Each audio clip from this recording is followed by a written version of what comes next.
అందరూ బాగున్నారా? మీరందరూ బాగుండాలి, అందులో నేను ఉండాలి. ఈరోజు మరో మోరల్ స్టోరీతో మీ ముందుకు వచ్చానండి.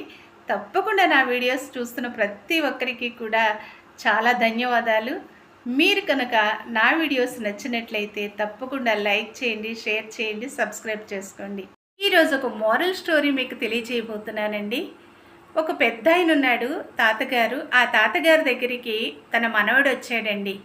మరి సెలవులకు వచ్చి తాతగారిని వెంబడిస్తూ ఉండేవాడు అన్నమాట. ఎక్కడ బయటికి వెళ్ళినా సరే తాతగారు కూడా వెళ్తూ ఉండేవాడు. అయితే ఒకరోజు తాతయ్య తాతయ్య జీవితంలో సక్సెస్ అవ్వాలంటే ఏం చెయ్యాలి అని అడిగాడండి. అప్పుడు తాతయ్య నవ్వాడు కానీ ఏం సమాధానం చెప్పలేదు.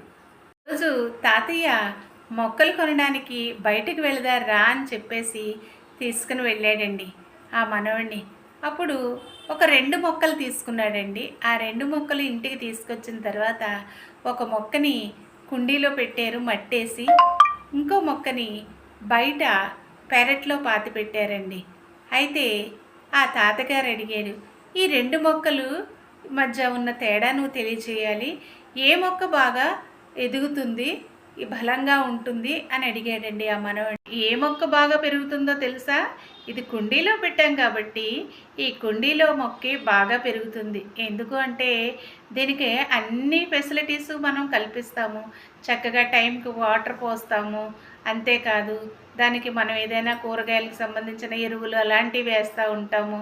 ఇది నీడలో ఉంటుంది, కొంతగానే సూర్యరశ్మి తగులుతూ ఉంటుంది. కాబట్టి ఈ మొక్కే బాగా పెరుగుతుంది అన్నాడటండి. ఇప్పుడు తాతయ్య అన్నాడట, మరి అక్కడున్న మొక్క అనంటే అక్కడ గాలి, వర్షము, ఎండ ఇవన్నీ ఎక్కువ ఉంటాయి.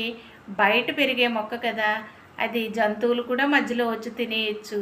కాబట్టి దాని పెరుగుదల అంతగా బాగోదు అన్నాడటండి ఆ మనవడు. అయితే అలా అన్న తర్వాత తను ఊరికి వెళ్ళిపోయాడండి. వాళ్ళ ఊరు వెళ్ళిపోయాడు.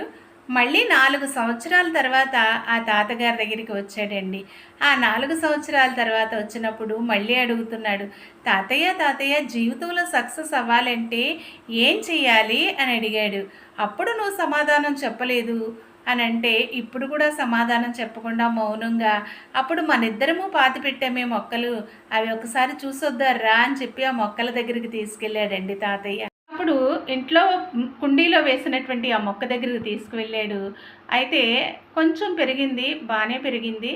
అయితే కొద్దిగా దానిలో అభివృద్ధి అనేది కనిపించిందండి. అయితే దాన్ని చూసి ఓహో పెద్ద అయింది, చాలా బాగుంది తాతయ్య అనేసి సంతోషించాడు. ఆ తర్వాత బయట పాతి పెట్టినటువంటి ఆ మొక్క దగ్గరికి తీసుకెళ్ళాడండి. ఆ మొక్క దగ్గరికి తీసుకెళ్తే ఆ మొక్క ఏమైందంటే చాలా పెద్ద వృక్షంలాగా అయిపోయింది. చాలా బలంగా ఏళ్ళు చక్కగా మరి భూమి లోపలికంట వెళ్ళి చక్కగా కూర్చోవడానికి కూడా అనేక మందికి నీడనిచ్చేటటువంటి విధంగా మహావృక్షంలాగా అయిపోయిందండి. చాలా బలంగా పెరిగింది. ఆ మొక్కను చూసి ఆశ్చర్యపోయి ఇది గాలి వానికి ఇది పడిపోతుంది అనుకున్నాను, సరిగ్గా పెరగదనుకున్నాను తాతయ్య, జంతువులు తినేస్తాయి అనుకున్నాను, బాగానే పెరిగింది అని చెప్పేసి అన్నాడటండి. అవును తాతయ్య, నేనేమో సక్సెస్ కోసం అడుగుతుంటే ప్రతిసారి నువ్వు మాటలు దాటేస్తున్నావు అని అన్నాడటండి. చూసావా, ఇంట్లో పెంచిన మొక్క చాలా బాగా పెరుగుతుంది, అన్ని వసతులు దానికి ఉంటాయి. ఇది బయట మొక్క కదా, బాగా పెరగదు అన్నావు.